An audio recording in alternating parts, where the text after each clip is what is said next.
In this lecture, we're looking at Calvin as a humanist. And we can begin by remembering where we've come to so far in the lectures. In our last lecture, we looked at Calvin's birth and the limited amount of information that we're aware of his youth in the area of Noyon, as well as his traveling to Paris, his enrolling in the Collège de la Marque, where he learned his Latin and his rhetoric from a wonderful teacher named Courtier. And then he moved to the Collège de Montaigu, and we said that at some point along the way, either Calvin's father or Calvin himself, or more likely both, became convinced that the study of philosophy and eventually theology was not really the path for Calvin long term.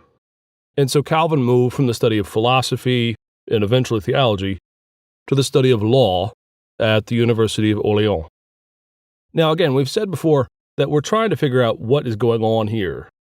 And it's not simply historical curiosity that has us raise this question, because it just stands to reason that if Calvin later becomes a Protestant, if he later rejects the church, and yet here, at a relatively young age, frankly about a decade before his conversion really takes shape, if Calvin is being directed away from theology by his father, and he's being directed towards subjects that are not conducive necessarily to a lifelong engagement or career in the church, well, then historians are usually in the right for asking the question, is there some crack in the armor at this early stage?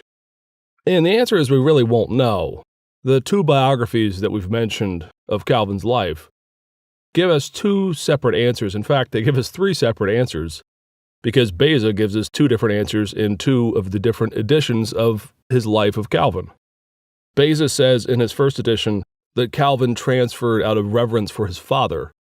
That is to say, his father desired that Calvin would go on to study law, and Calvin is a dutiful son, and this is what he does. Culloden takes a more ethical tone. He argues that Calvin, in a very short period of time, had already come to the conclusion that theology within the Catholic Church was corrupt, and therefore he jumped to the study of law.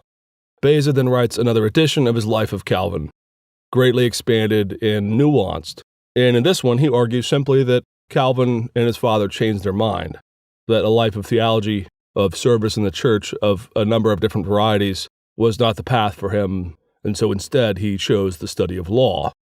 And there's really just not a lot of evidence here to make a firm conclusion. Later in his life, Calvin will actually say that his father felt that the path of law was more lucrative. He says this in the 1550s, which is only a number of years before Calvin himself dies. There doesn't seem to be, though, significant evidence that what's going on here is a fundamental anxiety or a fundamental rejection of the church. It's a logical leap, in other words, to say that a father and a son, or both in tandem, chose a different path away from the church and towards the humanist study of the law, to leap from that to the idea that there is some sort of fundamental problem with the church that Calvin and his father are already experiencing, that somehow preconditioned Calvin to the Reformation, is really a bit of a stretch. Even Culloden's argument really seems to smack of hagiography, the idea that Calvin, at a very young age, is just a schoolboy, and frankly, before he's even really studied theology in-depthly, has somehow sniffed him out as being all corrupt, is frankly reading the later Calvin back into his early days, and that's the epitome of bad history. But we do need to explore some of this, because I think what's going on here often, particularly at the student level when they first encounter this reality, that Calvin moves from the study of philosophy and theology to the study of law, that they see in this, frankly, the more modern reality that Calvin seemingly transfers from seminary to law school, and it conjures up this really harsh distinction between studying things of God and pursuing financial lucrative prospects that are entirely secular in nature. Now, this is not true in Calvin's case for two basic reasons. First of all, by and large, pursuing a life in the church was lucrative. It had plenty of prospects. The church was wealthy. The church had lots of opportunities for patronage. Pursuing theology, outside of monasticism in particular, was a perfectly legitimate way of engaging the church and having a lucrative career. So when we hear in the record that Calvin's father might have demurred about the prospects of church life as being lucrative, it might very well be that Calvin's father sensed that there were fewer options within the church, and that there were more options in the study of law. So that's the first. Calvin is not abandoning a life of poverty or a life of ministry for ill-gotten gain, per se. The second problem is that the study of law in this day is really not like the study of law in our modern world.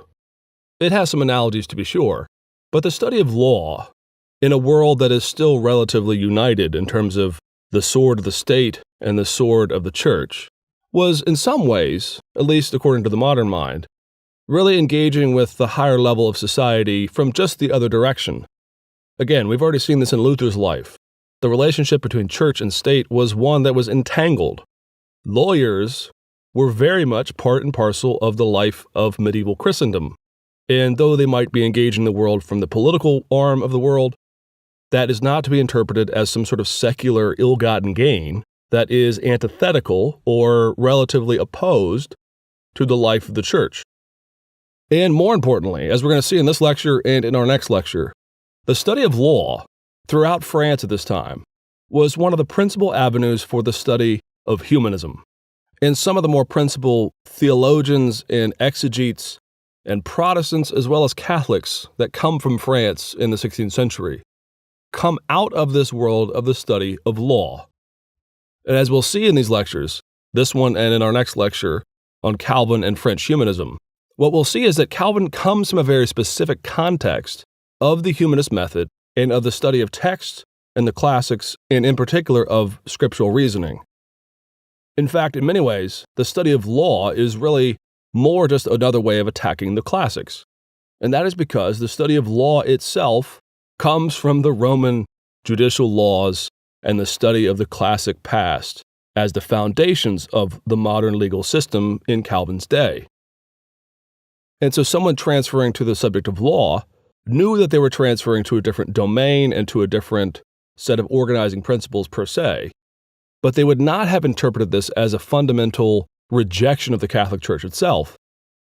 In fact, one of Calvin's most important teachers at the University of Orleans was a man who was married. He was a secular professor type, but when his wife died, he actually took holy orders and he became vicar general of an established order and became instrumental in the church's prosecution and enforcement of traditional religion, of medieval Catholicism, in particular in Paris at the Sorbonne in the 1530s, which is the very thing that caused Calvin to flee and to land in Geneva, down in the Swiss cantons.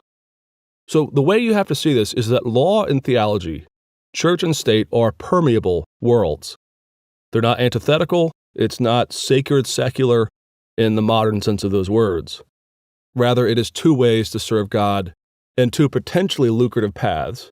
And what seems to be happening here is Calvin and his father, or perhaps just Calvin's father, and Calvin is a dutiful son and obeys, Calvin is sent to Orleans to study law. Now, one of the missing links for understanding Calvin in this day and age, and for understanding Calvin's context, is the man Pierre Robert Olevitan. Now, his actual name is Pierre Robert, but he went in his day by the name Olevitan or Olevitanus in the Latin. Now, why is Olevitan the missing link? Well, too often the way the biography of Calvin reads is you have this plucky little student, this law student, who embraces the Reformation, who is then run out of the city of Paris, and he arrives in Geneva shortly after having published the 1536 edition of the Institutes, which is a very short book at the time. And according to so many biographies, William Farel, who's the man who convinces Calvin to stay in Geneva, and a number of others have just simply been stunned by the staggering genius of Calvin, this man who just sort of enters stage left, and the rest of the Protestant world says, thank you.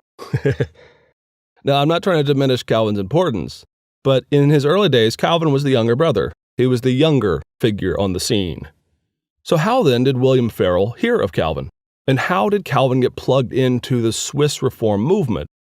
Another way of asking the question is, why in the world did Calvin flee to Switzerland? He could have fled home, for example. He wasn't the primary focus of any significant inquisition as to his theology, at least not to the sense that he would be chased down. Well, the answer, again, the missing link, is Pierre Robert, or Pierre Robert Olevitan. You see, because Pierre was actually Calvin's cousin. Pierre was born in the same city. They grew up together. Pierre was born in 1506, which means that he is 3 years older than Calvin and functions a bit like an older brother. Pierre also traveled with Calvin to study, first in Paris and then later at Orléans. So the two are vitally connected in this reform movement. And the reason this is important is because Levitan actually very quickly in the 1530s becomes instrumental in the Swiss reform movement down there in the Alpine regions, as well as in northern Italy. We know that by the mid-1530s, in fact, Levitan had become pretty enamored with the teachings of Zwingli, who, as we saw in our previous lectures, was, in many ways, the real founder of the initial Reformed movement within the church. Now, the problem here, of course, is we don't really know what Levitan's influence was on Calvin. We do know that it was personal. He's a family member, and it is certainly the case that the two become pretty enamored with the Reformed movement. The problem, though, is we're not sure where Levitan stands in the 1520s during their time in Orléans and during the time of Calvin's legal studies. But it is certainly tantalizing to assume, and it's probably fair game to assume on pretty solid ground, that Levitan and Calvin are engaging in reading some of these texts, because eventually Levitan makes a beeline for the Swiss regions and becomes engaged and involved with Farel and the Swiss reform movement years before Calvin comes on the scene. So, for example, in 1532, William Farel and Levitan take part in the Chanfrein Synod, and this is a vital synod. Chanfrein is in the area of the modern-day city of Angronia, which, if you follow the boot up, let's just say it's above the knee. It's all the way in the northern part of modern-day Italy. It's really at that border between Italy and the Swiss regions. And Angronia is the location where you have this important synod in 1532, the Chanfrein Synod, which is often called the Waldensian Synod. And this is because a group known as the Waldensians, who had been attacked by the medieval church and actually assaulted by papal armies as heretics and opposers of the Catholic Church, had essentially holed themselves up in these areas of southern Switzerland or northern Italy in the Alpine regions. And so, at the city of Angronia, representatives of the Waldensians from Calabria and Apulia, as well as other areas, had come together and with the help of William Farel and Levitan, had embraced and come over to the Protestant faith. Not only that, but the Synod actually released 500 crowns, which is an extraordinarily large sum of money, for Levitan to spend as much time as he can and as much energy as he can translating the Bible from the Greek and the Hebrew into the French. And this will culminate eventually in what we today call the Levitan Bible, which is the first French translation of the Bible from this century. So is it any wonder then, Calvin's cousin, involved in the Waldensian turnover into the Protestant faith, and himself very instrumental in the translation of the Bible into French, just a couple of years before Calvin happens to bump into William Farel, is somehow attracted to the Swiss regions and the reform movement down there. Now, Calvin is his own man, and he never gives us much of a cause or a case for believing that Levitan is the one who led him to the faith. But there is this familial connection, and it is very powerful. And this is certainly why Farel is so keen to have Calvin stay in Geneva with him to effect the Reformation there. And we'll look at that story in a later lecture. Now, just what the intellectual context of Levitan is and the world that Calvin is engaging in, we're going to look at in our next lecture in terms of the ideas involved. But we can say something about the context, at least now. Calvin moves to the city of Orléans, and he's there for a brief period of time. And it's there in the study of law that Calvin finds his tribe. He finds like-minded people of his own age with whom he can study law, and he can really engage deeply in the method of exploring the past, both in terms of history and grammar and rhetoric. It's in early 1528, in fact, when Calvin arrives at Orléans. And while he's there, he begins to do things that are really symptomatic of where Calvin's going in terms of his intellectual development. He starts to take on the study of Greek, for example. Now, it takes him some time before he becomes really strong in this language. and he will become quite extraordinarily good at his Greek. But he begins it here in 1528. And at Orleans, Calvin is exposed to what we might call traditional medieval scholastic method when it comes to the study of law. He has a professor there who is profoundly committed to the traditional orders, to reading texts as wellsprings and resources for affirming traditional doctrines and traditional views of law and culture in the medieval world. Now, what that means is any number of different things. But obviously by 1528, the Reformation is in full bloom in Germany under Luther. And so part of what's in play here is that the traditional forces, the traditional perspective at the University of Orleans is being impressed upon Calvin as he is developing his study of law. In 1529, though, just a short time after, Calvin transfers to another French university, the University of Bourges. Now, at this university, which is frankly one of the most important law schools or universities for the study of law outside of Italy, so it is at the very top of the echelons of power and influence. Here, Calvin comes across a really kind of pugnacious, intriguing little fellow by the name of Andrea Alciati. And Alciati was an Italianman, and he was a legal professor. And he had come really under the influence of one of the nobility within the French crown, a woman by the name of Marguerite of Navarre. Now, again, we're going to look at Marguerite more in our next lecture when we look at the overall context of French humanism. But needless to say, the University of Bourges, with Alciati and the influence of Marguerite of Navarre, was saturated with this humanist method and provided Calvin really an antithesis to the more traditional medieval scholastic method of the University of Orleans. And this is important, and this is why we're spending so much time on it. The tense relationship between scholastic method on the one hand and humanist method on the other was particularly pronounced in the country of France. And this pronounced fight was even more intensified at the level of the universities. And I'll explain why that is in our next lecture.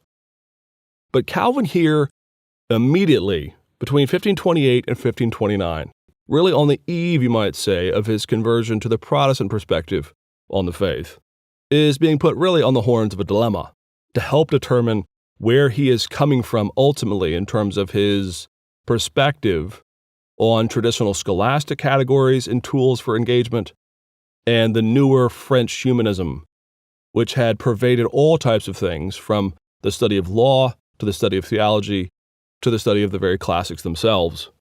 And this tension within Calvin is important because it really is one of the more important reasons why Calvin becomes a Protestant. He is put very naturally between these two categories. In fact, he is put between these two categories in a way that Luther never was. Luther, as we saw, was always the scholastic man.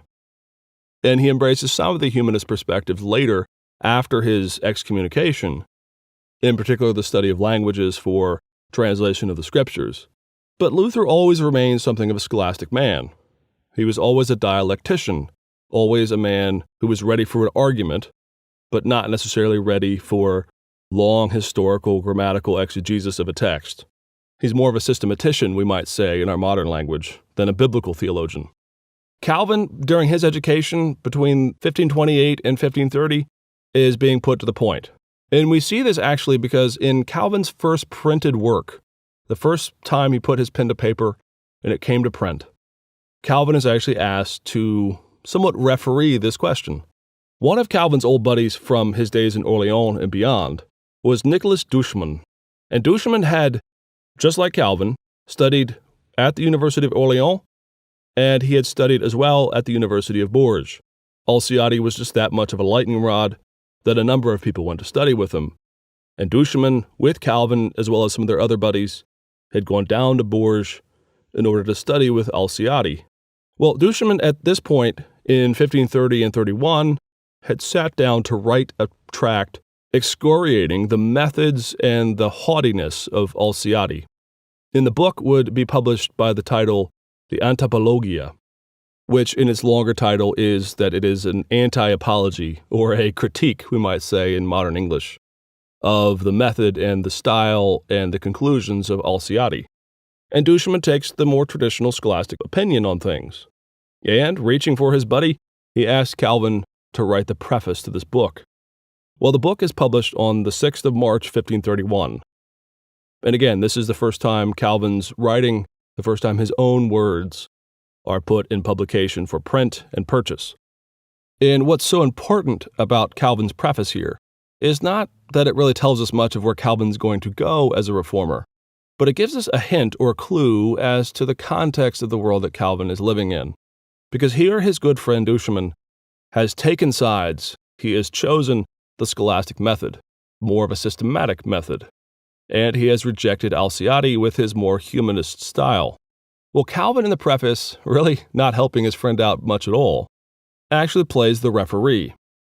Calvin attempts to the best of his ability, and whether or not he achieves this is up to the reader. Calvin attempts to come to a conclusion that both can be within the limits of possibility in terms of the method of studying theology. But Calvin decides not to choose sides yet. And this is vital because in the context of the French humanist movement, there still was by this time in the 1530s a belief and a desire that the humanist method could live within the context of the Catholic Church and that it could reform it from within and it could challenge some of the problems that they felt were there in the Catholic Church, in particular related to theology. And Calvin here in 1531 is signaling that he believes that the humanist method has some things to say that are better critiques and better intellectual uses of text of the scriptures or of theology than where medieval scholasticism on its own had gone. And Calvin is leaning towards humanism, but he is not rejecting outright scholasticism. Now, that's not saying that humanism is Protestant or scholasticism is Catholic, but it does show that Calvin, within the context of the French Reform movement of the late 20s and early 1530s, is wrestling with and struggling with where good intellectual engagement with the scriptures in their originals can live within an increasingly hostile environment of the Parisian universities as they seek to reject everything that has to do with the Reform movement of Luther. By this point in the late 1520s, Luther has come out pretty boldly not only against the Catholic Church, but now also against Erasmus in 1525.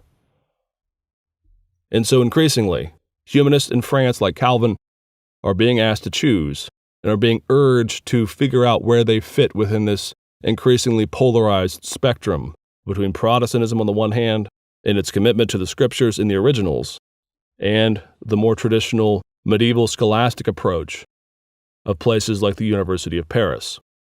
And so important is this context and so important is this backdrop that we're actually going to spend our next lecture on that as we attempt to understand where Calvin is coming from even before he arrives in Geneva. Okay, that's it. Next, we're going to be looking at Calvin and the context, the wider context of the French humanist movement.